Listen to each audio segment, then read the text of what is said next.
We were coming down the stairs when they were coming in. A new family had moved into the 3-flat building we lived in Chicago. They were moving into the basement garden apartment, which is really small for a family. I stopped and talked to the husband. My wife talked to the wife. And our 2-year-old daughters introduced themselves on the porch. They had a 2-year-old, we had a 2-year-old. Kids introduce themselves by what they have. Me and the father was looking, you know. This is my doll. Well, this is my bear. The father said that they had just moved from the shelter down the street and were happy to have a place to call home. I told him, I know how it is, man. If you need anything, just give a knock upstairs, anything. We left, and they went inside. The very next day, I get a knock at the door. It's the father. He's asking for train fare to get downtown. I tell him, it's not a problem, man. I got to go downtown to go to work myself. We can just walk together. We walk down the sidewalk, and it's a long line of 3-flat buildings just like ours, and it's this big apartment building across the street. And the uptown neighborhood in Chicago is super diverse. It's Americans, it's Africans, Asians, Europeans, all of us. You can get Starbucks coffee from one building, a fifth of Henny from the next building. You can get Mexican food, Thai food. There's an Ethiopian restaurant, or you can get some flaming hot Cheetos all on your way to the train.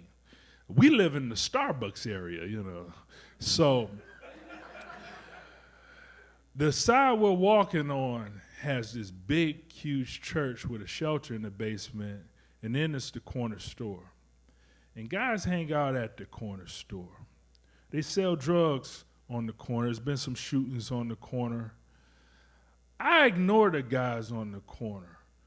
I'm from Detroit, so I'm not clueless. You know, if you're not from a certain area, it's just the best to keep your eyes open and go unseen. I don't know if you know about Chicago, but it's gangs in Chicago, if you haven't heard. I don't know, did Maine has that information hit out here? Yeah, so I just go unseen. I ain't got nothing to do with what they doing. It's none of my business. I was a little concerned that my new neighbor knew all the guys on the corner really well. But we talked on the train, laughed. His name was Jesse. He was a good guy. One night I get a knock on the door. It's after midnight, and my wife works late. She wasn't home. She worked at a bar downtown, and I open the door, and it's the mother from downstairs. She's asking for $20 for some baby diapers. First off, it's after midnight. Baby should be sleeping. The other thing is the store is closed, and I guess she forgot that we have a 2-year-old too. So when I gave her a few baby diapers to make it through the night, she looked disappointed, which made me a little suspicious. Another night is after midnight. I get a knock at the door. My wife not home, and it's the mother from downstairs. She has her daughter in her arms, and she just passes her over to me, and she's in this frantic, saying like it's an emergency. She got to go across town, and if I could just watch her for the night. I got her daughter, 2-year-old, in my arms, and she doesn't even wait for an answer. She just leaves. I go to the window, and I see her get in the car with a man who wasn't Jesse. Now, I knew it was drugs when I first met him. But at this point, I'm like, it gotta be like meth, crack, nothing got you that woke that early in the morning unless it's drugs or the pursuit of some drugs. The thing is, like, I have a heart towards people with addictions because I got some of my own. It's not drugs, but I'm not a stranger to community rec rooms and church basements myself. In the morning, my wife, Cindy, she makes breakfast for everybody, and the kids, they play in the living room. and kids are like show-offs. My daughter, Zoe, she brought every toy she ever got into the living room. This is my car. This is my everything. So I look at Zoe, I'm like, Zoe, which toy you gonna let Ashley have? And Zoe give me this look like, what? But Zoe is generous. She gives her a toy better than I expected. It was this little doll with a bonnet and pigtails coming out of the bonnet. And Cindy, my wife, calls Ashley's mom and just tell her the girls are having so much fun, we just keep her an extra night. And that evening, I tuck them both into the door to share the bed. I tuck them both into the door to explore covers. So one day I'm coming home from work from the train, and I pass by the corner store, and the corners was empty, kind of like a regular neighborhood. I kind of liked it, you know. I walked past the shelter with the big church and the big apartment building across the street, long line of 3 flat buildings. I get to my place, and everybody who would usually be sitting at the corner or standing at the corner, sitting on my porch, smoking with Jesse. I can't ignore it now. And I ain't got nothing against a little puff pass, but not on my porch. The thing is, like, I grew up tougher neighborhoods than this uptown Chicago neighborhood. I mean, this is good to me. I worked my ass off to get to this spot in life. I got Starbucks, the lake. I'd be damned if my family grew up around the same drugs and violence I might have saw coming up. It's at a distance at the corner, but not on my porch. But I don't say anything. I just go inside.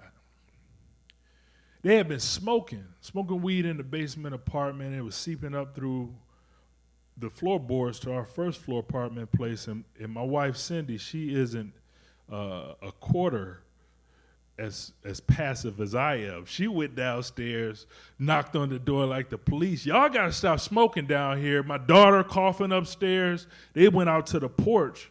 I went downstairs to talk to Jesse, and he just shook his head. I'm like, how many people you got living down here, man? He said it was just them, the guys from the corner. They would come in and out, but they hard to get rid of. They like roaches. I told him, y'all gonna have a big problem because my wife Cindy hates roaches. Cindy saw some guys from the corner selling drugs in front of our place, and she yelled out the window that if I see it again, I'm calling the police.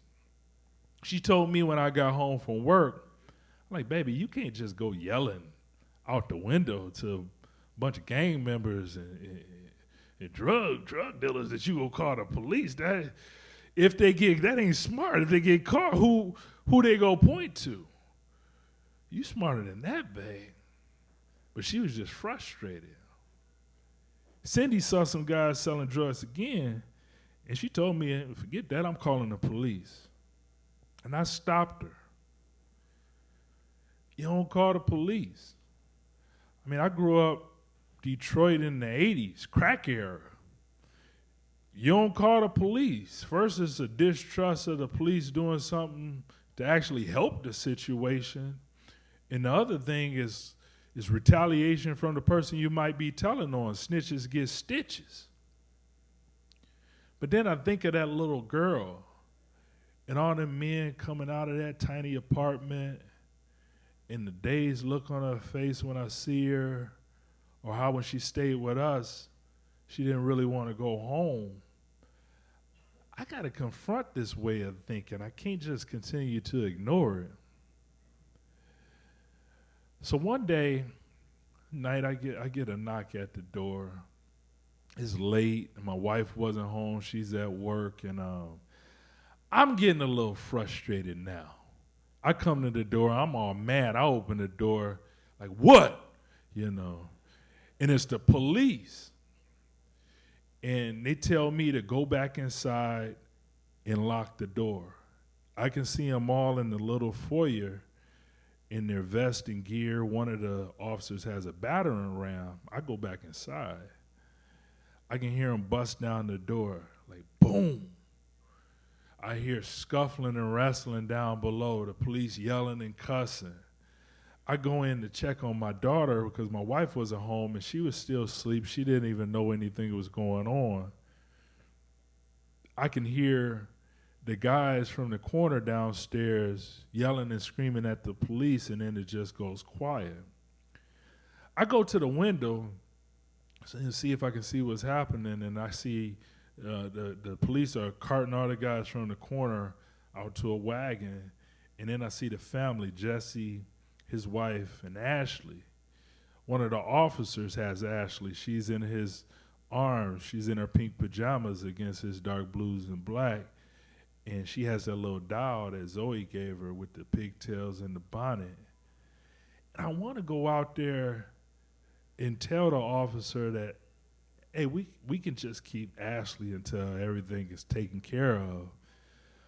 But I don't want to go out and the police think I was with everybody else. We all look the same to the police. I go out there, I get arrested, and now my daughter is in some officer's arms. It's best for me just to stay where I am. It's none of my business. For the next about a week, the corners are empty. It's regular, nice neighborhood. Nobody's sitting on our porch. No smoke coming into our place. Then a few days after that, same guys on the corner. They ignore me. I ignore them. We live in two different worlds, but honestly, I don't really believe that. I don't believe that.